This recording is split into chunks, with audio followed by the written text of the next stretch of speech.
गांव में रोड बन रही है। इसी बीच में दुर्गा विसर्जन कार्यक्रम उत्सव आज आप लोग देख सकते हैं।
माँ काली का तांडव दुर्गा रूप आप लोग देख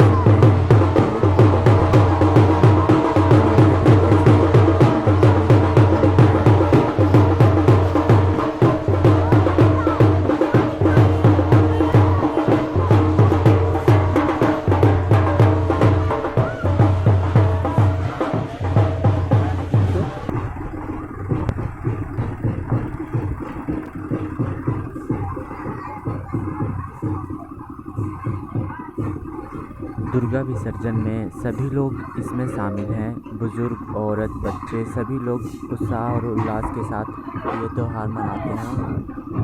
बहुत ही मज़ा आता है गांव में ये त्यौहार। सभी लोग एक साथ एकजुट होकर बहुत खुशियों के साथ मनाते हैं।